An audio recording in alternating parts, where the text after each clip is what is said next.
Coucou tout le monde, comment ça va? J'espère que vous allez super bien. Aujourd'hui je reviens pour vous proposer un tuto. Donc qu'est-ce qu'on va faire? On va faire ça.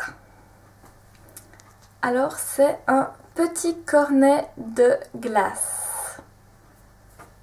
Après on peut y rajouter de la pâte Fimo toujours pour faire la glace, ou sinon on peut aussi mettre de la chantilly. Donc voilà, je vous propose de faire ça. Et si ça vous motive, alors je vous laisse regarder la suite. Alors pour commencer, on va devoir faire un moule pour pouvoir texturer notre pâte pour lui donner un aspect cornet de glace. Pour ça, vous avez besoin d'un morceau de pâte Burke, donc de pâte Fimo dont vous n'utilisez plus parce que la couleur est devenue Burke, et une lame flexible. Donc la pâte Burke, vous la passez au plus gros de la machine à pâte pour avoir une épaisseur assez importante. Ensuite on va prendre la lame rigide et on va utiliser le côté qui ne coupe pas.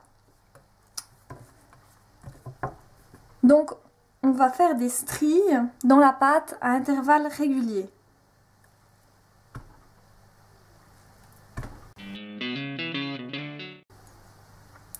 Il faut essayer qu'à chaque fois il ait la même profondeur. On tourne ensuite quelque peu la pâte et on va refaire pareil, donc des intervalles réguliers pour donner des losanges.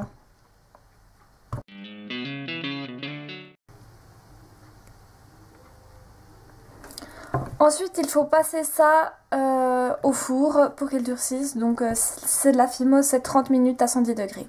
Je vous retrouve tout de suite après. Ma plaque de texture vient de sortir du four. La pâte polymère a polymérisé et c'est devenu dur. Bon, comme vous voyez là j'ai cassé un bout en sortant du four, mais c'est pas grave, on va vraiment pouvoir l'utiliser. Donc vous avez besoin maintenant d'une plaque de pâte Fimo de la couleur de votre choix. Donc là j'ai pris une couleur un peu brun beige qui correspond à la couleur d'un cornet à glace pour moi. Et vous aurez aussi besoin de talc pour pas que ça colle, parce que si vous mettez directement le moule sur la pâte Fimo, ça va coller énormément et vous n'allez pas pouvoir retirer la plaque, il va falloir gratter pour enlever la Fimo et c'est pas l'idéal. Donc ce que je fais moi souvent, c'est que j'en mets un peu à côté et avec mon doigt je passe sur toute la pâte Fimo. Pour plus de sécurité, j'en mets aussi un peu sur la plaque de texture. J'en mets même abondamment, mais j'enlève l'excédent. J'essaie d'enlever tout l'excédent pour pas qu'il y en ait trop.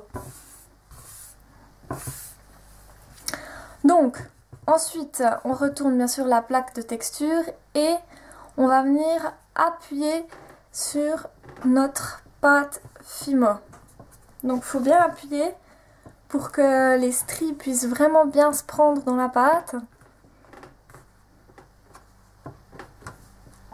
Et ensuite, on retire la plaque. Donc comme vous voyez, la plaque est maintenant texturée. Pour continuer, il vous faut un emporte-pièce rond. Après, vous pouvez en prendre un tout petit ou un plus grand, ça dépend de la taille du cornet que vous avez envie. Et là, je vais prendre un endroit où c'est bien texturé. Et je prends un rond dans la pâte Fimo. Ensuite, pour faire le cornet, eh bien, il suffit de enrouler le rond.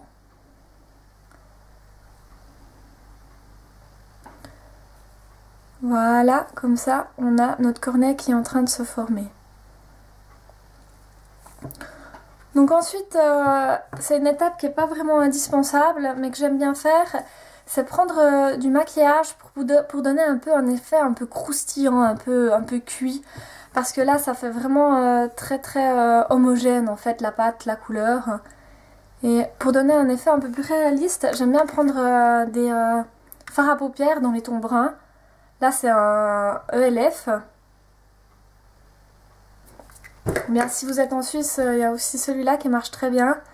C'est le Essence du fard à paupières pour les sourcils.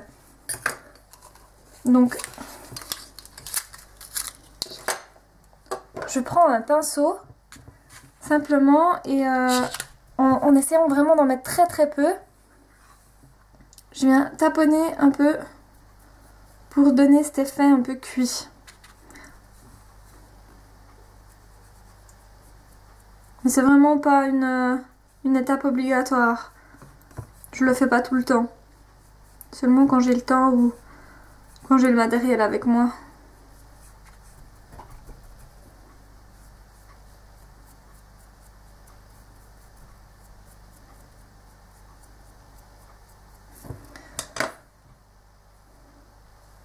Donc voilà ce que ça donne.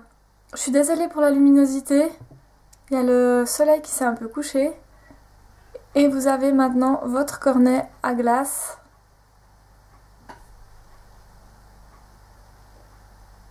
Il suffit alors maintenant de nouveau de le cuire pendant 30 minutes. Et il n'y aura plus qu'à mettre la glace dedans. J'espère que ça vous a plu. Bye bye!